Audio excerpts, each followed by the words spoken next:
సమరం చిన్నారి ఛానల్ ప్రేక్షకులకు స్వాగతం. హాయ్ పిల్లలు, ఎలా ఉన్నారు? నేను కిందటి ఎపిసోడ్లో మీకు ఒక మంచి నీతి కథ గురించి చెప్పాను కదా.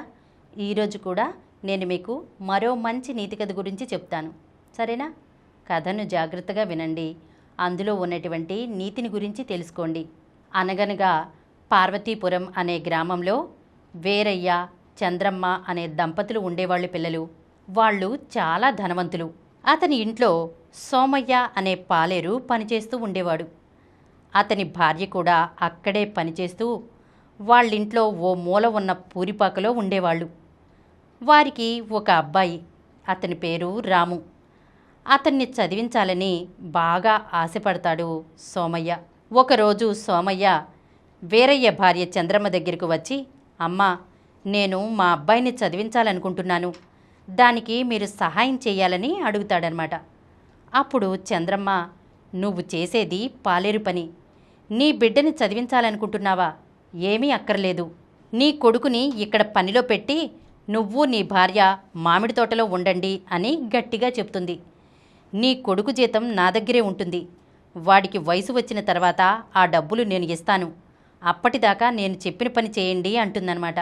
అప్పుడు ఏమీ చెయ్యలేక రామును పనిలో పెట్టి సోమయ్య తన భార్యతో కలిసి మామిడి తోటకు వెళ్ళిపోతాడు. ఇలా 5 సంవత్సరాలు గడుస్తాయి. ఒకరోజు మామిడి తోటలో పిడుగుపడి భార్యాభర్తలిద్దరూ మరణిస్తారు. తల్లిదండ్రులు లేని అనాథ అవుతాడు రాము. కొన్ని రోజులకు రాముకు సీత అనే అమ్మాయిని చూసి పెళ్లి చేసి ఆ అమ్మాయిని కూడా వాళ్ళింట్లోనే పనిలో పెట్టుకుంటుంది చంద్రమ్మ. కానీ డబ్బు విషయం మాత్రం ఏమీ చెప్పదనమాట. రాము, సీత ఇద్దరూ వీరయ్య ఇంట్లోనే పనిచేస్తూ ఉంటారు. వారికి ఒక మగపిల్లాడు పుడతాడు. తను ఎటూ చదువుకోలేదు. తన కొడుకునైనా బాగా చదివించాలనుకుంటాడు రాము. 4 సంవత్సరాల తర్వాత ఇదే విషయం రాము చంద్రమ్మతో అంటాడు. అప్పుడు చంద్రమ్మ, అంటే ఏమిటి? మీ నాన్న కూడా నిన్ను చదివించాలనుకున్నాడు, కానీ ఏమీ చేయలేదు. ఇప్పుడు నువ్వు తయారయ్యావా అని గట్టిగా అరుస్తుంది. అప్పుడు రాము, అది కాదమ్మా, నేను ఇన్ని రోజుల నుంచి పనిచేసిన డబ్బులు మీ దగ్గరే ఉన్నాయి కదా, వాటితో నేను మా అబ్బాయిని చదివించుకుంటాను అంటాడు. దానికి చంద్రమ్మ, డబ్బులు మీ నాన్నకు అప్పుడే ఇచ్చేశాను అని అబద్ధం ఆడుతుంది. ఈ విషయాలు అంతా చూస్తున్నటువంటి వీరయ్య భార్యను ఏమీ అనలేక మౌనంగా ఉండిపోతాడు. కానీ వాళ్లకు అన్యాయం చేస్తున్నాను అనే బాధ మాత్రం తనను వేధిస్తూ ఉంటుందన్నమాట. ఏం చెయ్యాలా అని ఆలోచిస్తూ ఉంటాడు. చంద్రమ్మ ఇంకా రాముతో, మీ అబ్బాయిని మా ఇంట్లో ఉంచి మీ భార్యాభర్తలిద్దరూ మీ నాన్నలాగానే మామిడి చెట్ల తోపుకు వెళ్ళండి అని చెప్పి చెప్తుందనమాట. ఇక వాళ్ళు చేసేదేమీ లేక సరే అని చెప్పి అక్కడి నుండి వెళ్ళిపోతారు. 2 రోజులు అబ్బాయిని తీసుకుని మళ్ళీ పంపుతాము అని చెప్పి రాము, సీత వాళ్ళ అబ్బాయిని వాళ్ళతో పాటు తీసుకెళ్తారు. ఇదే అదునుగా భావించినటువంటి వీరయ్య మామిడి తోపుకు వెళ్తాడు. వెళ్ళి సోమయ్యతో ఇలా అంటాడు, మీకు ఏమీ చేయలేకపోతున్నాను అని బాధపడుతూ ఉంటాడనమాట. ఇంతలో గాలివాన మొదలవుతుంది. అప్పుడే వీరయ్యకు ఒక ఆలోచన వస్తుంది. వెంటనే వారు చేయవలసింది ఏంటో చెప్పి త్వరగా ఇంటికి వెళ్ళిపోతాడు వీరయ్య. ఆ రోజు రాత్రి బాగా వర్షం రావడం వల్ల మామిడి తోపు ఏమైందో అని కంగారుగా చంద్రమ్మ వీరయ్యతో కలిసి మామిడి తోటకు వెళ్తుంది. రాలిపోయిన పండ్లు చాలానే ఉంటాయన్నమాట. వాటిని చూసి బాధపడుతూ, రాము ఏడి అని గట్టిగా అరుస్తుంది. అప్పుడే పిల్లవాడిని ఎత్తుకుని ఉన్నటువంటి సీత, అమ్మా, రాత్రి బాగా వర్షం పడుతుండగా ఈ గుడిసె తలుపు ఎవరో తట్టారు. ఇంత రాత్రి ఎవరా అని ఆలోచిస్తూ తలుపు తీశాము. అక్కడ ఒక సాధువు ఉన్నాడు. ఆయన నాకు ఇంత అన్నం పెట్టండి అని అడిగాడు. సరే అని మేము మాకున్న దాంట్లో నుంచి కొంత అన్నం తీసి ఆయనకు పెట్టాము. ఆయన తిని సంతృప్తిగా అంత వానలోనూ వెళ్ళిపోయాడు. మేము బయటకు చూస్తే కనిపించలేదు.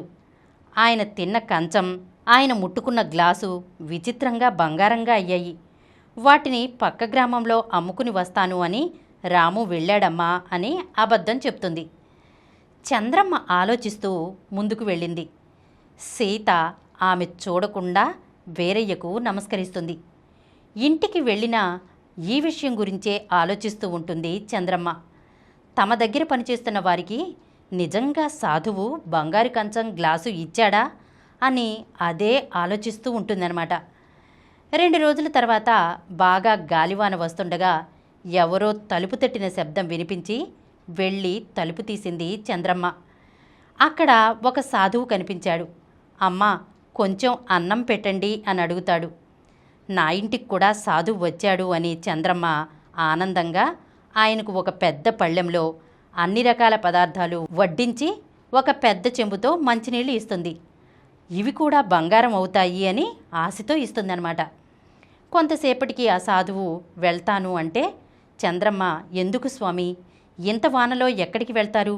ఇదిగోండి, ఈ పెద్ద భూషణం మీద విశ్రాంతి తీసుకోండి అని ఒక ఇనుప భూషణం చూపించింది చంద్రమ్మ. అది కూడా బంగారం అవుతుందన్న ఆశతో పిల్లలు. సరే అని భూషణం మీద పడుకుని నిద్రపోయాడు సాధువు రూపంలో ఉన్న రాము. మరుసటి రోజు ఉదయం నిద్రలేచి హడావుడిగా భూషణం ఉన్న గదిలోకి వచ్చింది చంద్రమ్మ. అక్కడ సాధువు లేడు. భూషణం మూత తెరిచి ఉంది. కెవ్వుమని అరిచి కింద పడిపోయింది. అందరూ వచ్చి ఆమెను పట్టి వేరే గదిలోకి తీసుకుని వెళ్లారు. సాధువు నా డబ్బు మొత్తం తీసుకుని పోయాడు అని ఏడవటం ప్రారంభించింది. వెంటనే వీరయ్య వచ్చి నీ డబ్బు ఎక్కడికి పోలేదు అని చెప్పినా ఆమె సాధువు డబ్బు అని కలవరించడం మొదలుపెట్టింది. తర్వాత వీరయ్య మామిడి తోట దగ్గరికి వెళ్తాడు. అప్పుడు రాము, నాకు రావాల్సిన డబ్బును మీరు మూటకట్టి ఉంచారు కదా, ఆ మూటను మాత్రమే తీసుకున్నాను అని చెప్పాడు రాము వీరయ్యకు. అప్పుడు వీరయ్య, మా ఆవిడ మీకు చేసిన అన్యాయానికి నేను చాలా బాధపడుతూ ఉన్నాను, అందుకనే మీకు ఎలాగైనా సరే న్యాయం చేయాలని చెప్పేసి నేను భూషణం తాళం నీకు ఇచ్చాను. ఈ డబ్బు తీసుకుని మీరు ఎక్కడికైనా వెళ్ళి హాయిగా జీవించండి అని చెప్పేసేసి వీరయ్య ఇంటికి వెళ్ళిపోతాడనమాట. వీరయ్య ఇచ్చిన డబ్బుతో వేరే గ్రామానికి చేరుకుని పిల్లాన్ని చదివించుకుంటూ అక్కడే చిన్న వ్యాపారం పెట్టుకుని భార్యతో ఆనందంగా జీవించాడు రాము. పిల్లలు, ఈ కథను విన్నారు కదా, ఏమర్థమైంది పిల్లలు మీకు ఈ కథ ద్వారా? పిల్లలు, గయ్యాళితనం పనికిరాదు, అలాగే అత్యాశ కూడా పనికిరాదు పిల్లలు. మనకున్న దాంట్లోనే మనం ఆపదలో ఉన్న వాళ్లకు సాయం చేస్తూ ఉండాలి. నీతిగా నిజాయితీగా ఉండాలి. ఎవ్వరినీ మోసం చేయకూడదు, అబద్ధాలు ఆడకూడదు, సత్ప్రవర్తనతో మెలగాలి. సరేనా? ఇలాంటి మరొక చక్కని నీతి కథతో వచ్చే ఎపిసోడ్లో కలుసుకుందాం.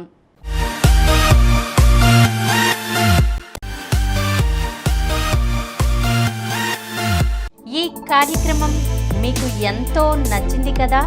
ఇటువంటి మరిన్ని వీడియోల కోసం అనతి కాలంలోనే 20 కోట్లకు పైగా వ్యూస్ సాధించిన సమరం ఛానల్ సమర్పించు సమరం చిన్నారి ఛానల్కు సబ్స్క్రైబ్ చేయండి, లైక్ చేయండి, మీ ఫ్రెండ్స్కి షేర్ చేయండి. అలాగే ప్రక్కనున్న గంట సింబల్ని ప్రెస్ చేయడం మర్చిపోకండి.